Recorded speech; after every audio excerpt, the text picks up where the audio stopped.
Hello Revanth గారు. Hello అండి. నాకు ఒకసారి గుర్తుంది. ఒక క్లయింట్ ఏఎఫ్ లో ఇన్వెస్ట్ చేస్తాను అని మన దగ్గరకు వచ్చినప్పుడు మీరు నో అని చెప్పారు. సో మీకు కరెక్ట్ కాదు ఏఎఫ్ అని చెప్పారనమాట. సో సో అసలు ఎందుకు వద్దని చెప్పారు ఆ క్లయింట్ ని అనేది నా ఫస్ట్ క్వశ్చన్. సో అసలు పిఎంఎస్, ఏఎఫ్, మ్యూచువల్ ఫండ్ వీటి మధ్య ఉన్న డిఫరెన్స్ ఏంటి? అసలు ఒక్కొక్కళ్ళు ఒక్కొక్క దాంట్లో ఇన్వెస్ట్ చేయాలని అనుకుంటారు.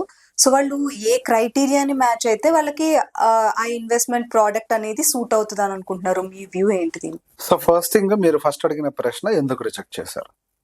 సో ఇక్కడ వెన్ ఇన్వెస్ట్మెంట్ మన దగ్గరకు వచ్చినప్పుడు మనం ఒక మ్యూచువల్ ఫండ్ డిస్ట్రిబ్యూటర్గా, లేదా ఒక పిఎంఎస్ డిస్ట్రిబ్యూటర్గా, లేదా ఒక ఏఎఫ్ డిస్ట్రిబ్యూటర్గా ఇక్కడ ఫస్ట్ మనం చూడాల్సింది ఏంటంటే సూటబిలిటీ. మనం రిస్క్ ప్రొఫైలింగ్ చూసుకునేటప్పుడు what is the purpose of that money, వాళ్ళు ఎన్ని సంవత్సరాల కోసం ఇన్వెస్ట్మెంట్ పెడుతున్నారు, రిస్క్ ప్రొఫైలర్లో మనకు ఒక క్వశ్చన్ ఉంటుంది. అండ్ వాళ్ళ ఇన్కమ్ టు ఎక్స్పెన్స్ రేషియో ఎంత ఉంటుంది అనేది కూడా మనకు రిస్క్ ప్రొఫైల్లో క్వశ్చన్ ఉంటుంది. వాళ్ళ ఫ్యూచర్ గోల్స్ కోసం, పిల్లల ఎడ్యుకేషన్, మ్యారేజెస్ వీటి కోసం, లేదా రిటైర్మెంట్ కోసం ఏమైనా ప్రొవిజన్ ఉందా లేదా ఇప్పటి నుంచే మొదలు పెట్టాలా వాళ్ళు అనేది కూడా ఒక ప్రశ్న ఉంటుంది.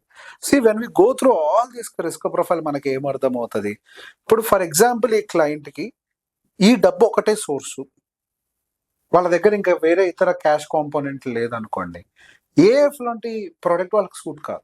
యాక్చువల్గా అసలు క్యాష్ కాంపోనెంట్ లేకపోతే I don't even look into PMS క్లయింట్కి. See I distribute 3 products. ఇప్పుడు నాకు టాప్ ప్రియారిటీలో ఏంటి, ఆ క్లయింట్ సర్వైవల్ నాకు ఇంపార్టెంట్. ఒక క్లయింట్ మనలాంటి వాళ్ళ దగ్గరకు వచ్చినప్పుడు వాళ్ళు ఫస్ట్ చూసేది ఏంటి, వాళ్ళు ఎందుకని రావచ్చేమో నాకు తెలియదు, వాళ్ళు రిటర్న్స్ కోసం వస్తారేమో నాకైతే తెలియదు. బట్ నేనేమనుకుంటానంటే వాళ్ళు నా దగ్గరకు వస్తున్నప్పుడు నాకుండే రిస్క్ హ్యాబిటేట్కి అనుకూలంగా రేవంత్ అయితే రైట్ ప్రోడక్ట్ రికమెండ్ చేస్తాడు అనే ఒక నమ్మకంతో నా దగ్గరకు వస్తారని నేను నమ్మాను. అవతల client maybe only alpha creation కోసం వచ్చారేమో, ఐ డోంట్ నో. నాకు ఆల్ఫా క్రియేషన్ కంటే కూడా టాప్ ప్రియారిటీ ఏంటంటే security and safety, stability in life. When there is no security, safety and stability in life, alpha will never survive. Majority of the accidents happens when wrong రోడ్లో wrong designated స్పీడ్లో వెళ్ళినప్పుడు. చిన్న రోడ్లో 100 కొడితే accident అవుతుంది. చిన్న రోడ్లో చిన్నగా పోవాలి, పెద్ద రోడ్లో పెద్దగా పోవాలి, రైట్? ఇప్పుడు వాళ్ళకి అదొక్కటే మనీ సోర్సు, ఇంకొక మనీ లేదు అన్నప్పుడు ఏఎఫ్ లాంటి ప్రొడక్ట్స్ లో ఉండే రిస్క్ ఏంటి అంటే లాక్-ఇన్స్ ఉంటాయి. When they want money they may not get money back whenever they want, and they are very aggressive in nature, right?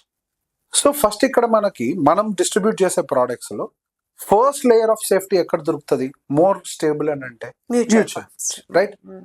అంటే మీ లైఫ్ లో ఏదైనా అన్స్టేబుల్ సిచ్యువేషన్ క్రియేట్ అయితే హై లిక్విడిటీ, లో వాలటిలిటీ, నేను చెప్పేది low అని అంటే not as FD, better volatility among the 3 products is mutual fund. కాబట్టి first I prefer mutual fund. నా థంబ్ రూల్ ఏంటి అని అంటే ఒక $500,000 అనే మ్యూచువల్ ఫండ్ లో ఉంటే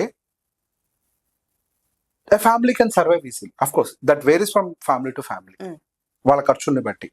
ఓకే, ఇప్పుడు ఫర్ ఎగ్జాంపుల్ ఇప్పుడు ఒక నార్మల్ హైదరాబాద్ ఫ్యామిలీకి కంఫర్టబుల్ గా ఏం భయపడకుండా హ్యాపీగా బతకాలి అని అంటే they need 1.5 lakh per month అనుకోండి. మన స్టాండర్డ్ రూల్ ప్రకారం ఏంటి, 3 లక్షలు ఉండాలి. సరే ఇంకో లక్ష ఎక్కువ వేసుకోండి, 3 కోట్లు ఉండాలి, ఇంకో కోటి ఎక్కువ వేసుకొని 4 కోట్లు. అట్లీస్ట్ ఒక 3 నుంచి 4 కోట్లు మ్యూచువల్ ఫండ్ లో ఉంటే at any given point of time, if they lose their job or if they hospitalized and lose their income or the earning person happened something, అప్పుడు ఏమవుతుంది, this mutual funds will allow you to rebalance your portfolio immediately according to your SWP requirement and start redeeming it from the day one. But when it comes to AF, అది కాదు situation. AF లో lock in periods ఉంటాయి. అందులో category 1, 2, 3 categories ఉంటాయి, సిరీస్లు ఉంటాయి. వాటికి ఒక లాక్ ఇన్స్ ఉంటుంది. అది అన్లిస్టెడ్ ప్లేసా, లిస్టెడ్ ప్లేసా, what type of fund it is. So basic ఇక్కడ సిచ్యువేషన్కి అనుకూలంగానే మనం ఏఎఫ్ లోకి వెళ్ళాలి. ఏఎఫ్ అనేది అందరికీ సూట్ అయ్యే ప్రోడక్ట్ కాదు. ₹1,00,00,000 ఉన్న అందరూ ఏఎఫ్ లో పెట్టకూడదు. ₹1,00,00,000 అందరి దగ్గర ఉన్నాయి. 1 crore is not eligibility. 1 crore is what they demand for investment. But eligibility is different. So ఇక్కడ మీరు ఫస్ట్ ఏం అర్థం చేసుకోవాలి, ఎలిజిబిలిటీ అంటే ఏంటి. ఫస్ట్ నా ఎలిజిబిలిటీస్ గురించి మనం మాట్లాడుకుంటే it is not about the amount, it is about your financial situation. if you have enough income sources from your rental properties, if you have enough investments in your FDs, if you have enough investments in your gold, if you have enough investments in mutual funds, then you can get into PMS and AF spaces, because మీరు ఆ రెండింటిని touch చేయాల్సిన అవసరం లేదు. So when you look at mutual funds, ఆ volatility తక్కువ, returns point of వ్యూలో కూడా okay, they are not bad actually when compare to PMS slightly. In fact I don't say every PMS is doing better. There are 500 plus PMS in the market. Yeah. Only 70 PMS are doing good. Rest all are not doing good when compared to the mutual fund industry. Of course, మనం even ఆ 70లో మనం వెతికినా కానీ ఆ 70 కూడా bull run లో మాత్రమే బాగా చేస్తాయి. సో మనకి స్టాక్ మార్కెట్ ని చూస్తే, స్టాక్ మార్కెట్ లో ఆ 7 year మనం ఏదైతే ఒక సైకిల్ అని మాట్లాడతామో, బుల్ రన్ ఫేస్ తక్కువ, 1-2 years, 2 years or 2.5 years ఉంటుంది. రెస్ట్ ఆల్ ఏంటి, bear and consolidation phases. In bear and consolidation phases PMS will be more volatile, extremely volatile, because of the concentration. అంటే వాళ్ళు concentration ఎక్కువ తీసుకుంటారు. Mutual fund is more diversified across 70, 80 or 100 stocks. PMS అట్లా కాదు, కొంతమంది 10 stocks కొంటారు, కొంతమంది 15 కొంటారు, కొంతమంది 20 కొంటారు. Depends upon manager, yes right. So ఇక్కడ కాన్సన్ట్రేషన్ రిస్క్ ఎక్కువ ఉంటది. ఆ కాన్సన్ట్రేషన్ రిస్క్ లో వోలటాలిటీ ఉంటది. మీకు ఆ టైంలో SWP కావాలంటే ఇవ్వరు, లాక్ ఇన్స్ ఎక్కువ ఉంటాయి. లాక్ ఇన్ ద సెన్స్ మీరు డబ్బులు ఇవ్వము అని కాదు, ఎగ్జిట్ లోడ్స్ ఎక్కువగా ఉంటాయి. AF లో అయితే అసలు లాక్ ఇన్ ఉంటది. Some cases even the investor death also they don't give until it is matured. Unlisted space లో మీకు కావాలంటే లిక్విడిటీ దొరకదు. సో AF లో బేసిక్ గా it's a different ball game. In fact the most beautiful game is AF. అసలు PMS and AF చాలా basic game ఉంటది. But basic is always a foundation, gives your security to your life. So లే ఎ foundation in mutual fund, expand your risk exposure slightly to PMS, then form a strong foundation, then explore AF, then start exploring AF, then it is beautiful. AF ఎంత beautiful గా ఉంటది అని అంటే, wear an individual, ఇప్పుడు for example highways ఉన్నాయి, మనకి highway projects చేస్తే మనం ఏం చేస్తాం, టోల్ గేట్లు కడతాం. AF ఏం చేస్తారు, టోల్ గేట్లు వసూలు చేస్తారు.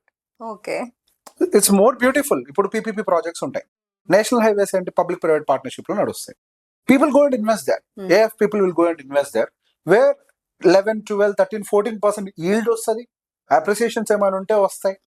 ఇన్ ద సేమ్ వే వాళ్ళ బాండ్ మార్కెట్ కూడా చాలా బాగుంటది.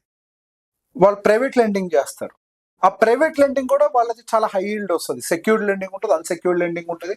సెక్యూర్డ్ లెండింగ్ లో కూడా మంచి ఈల్డ్ వస్తూ ఉంటుంది. వాట్స్ ద ప్రాబ్లం ఏంటంటే, లిక్విడిటీ దొరకదు మీకు కావాలన్నప్పుడు.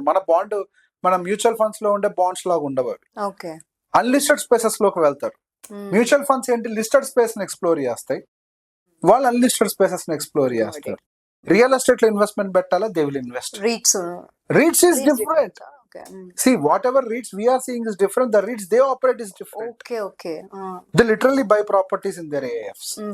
Okay. So basically the operation there is completely different. AF related series చేద్దాం మళ్ళీ.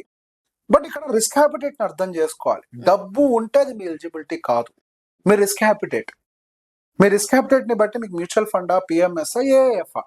Say if I offer AF, నాకు పోయేదేం లే, లాక్ ఇన్ బడి ఉంటుంది, నా కమిషన్ నాకు వస్తుంది. క్లయింట్ ఇబ్బంది పడతాడు. రేపు ఏమైనా క్లయింట్ వచ్చి నా ముందు, రేవంత్ గారు మాకు డబ్బులు అవసరమైన, మా డబ్బులు AF లో ఇరుక్కుపోయినాయి అని చెప్పేసి, మా లైఫ్ లో ఇట్లా అవసరాలు వచ్చినాయి అని చెప్పి బాధపడితే కూడా బాధపడాలి మళ్ళీ నెక్స్ట్. నేను ఆ రోజు నేను గట్టిగా ఒక మాట చెప్పలేకపోయాను అని చెప్పి నేను ఫీల్ అవ్వాలి. కానీ ఆ రోజు ఏం జరిగింది, లేదండి AF మీకు సూటబుల్ కాదు అని అంటే, లేదు వేరే వాళ్ళ దగ్గరికి వెళ్ళి AF పెట్టుకుంటా అన్నారు, వెళ్ళి పెట్టుకోండి అని అన్నాను. ఇప్పుడు ఆ పాపం అయితే నేను చెయ్యను, నా చేత్తో నేను చెయ్యను. నువ్వు వేరే వచ్చి చేయించుకుంటాను, చేయించుకొని, నేను చేయలేను దానికి. ఐ డోంట్ రికమెండ్, నేను ఆ రిస్క్ చెయ్యను. End of the day it's my choice. తీసుకోవడం, తీసుకోకపోవటం, చూస్తూ మీరు ఇబ్బంది పడతారని తెలిసి నేను ఎందుకు తీసుకోవాలి? రేపు మీతో పాటు నేను బాధపడాలి. మీకు నిజంగా ఏ అవసరం రాలేదు, డబ్బులు పెరిగాయి అనుకోండి, మీరు హ్యాపీ, నేను హ్యాపీ. కానీ లైఫ్ అట్లా ఉండదు కదా, అన్సర్టనిటీస్ వస్తాయి కదా. లైఫ్ పని ఏంటి, సర్ప్రైజ్ చేయడం. సర్ప్రైజ్ చేస్తుంది లైఫ్. ఆ సర్ప్రైజ్ కి రెడీగా ఉండటమే కదా మన పని. నా జాబ్ అదే కదా. మీ రిస్క్ హ్యాబిటేట్ కి అనుకూలంగా మీ సర్ప్రైజెస్ కి మీ పోర్ట్ఫోలియో రెడీగా ఉంచాలి. మీ రిస్క్ హ్యాబిటేట్ ని బట్టి రెడీ చేయాలి దాన్ని, అంతే కదా. So that is the reason we don't take a direct person into AF. వాళ్ళకి బ్యాక్ ఎండ్ అంతా బాగుంది, మంచి Foundation. ఫైనాన్షియల్లీ ఫిట్ ఉన్నారు, స్ట్రాంగ్ ఉన్నారు, ఫుల్ డబ్బులు ఉన్నాయి, then as come, will explore AF space, will deep dive into the AF space, but not for everyone. AF is beautiful but not for everyone. Got it. Yeah. Thank you అండి. Must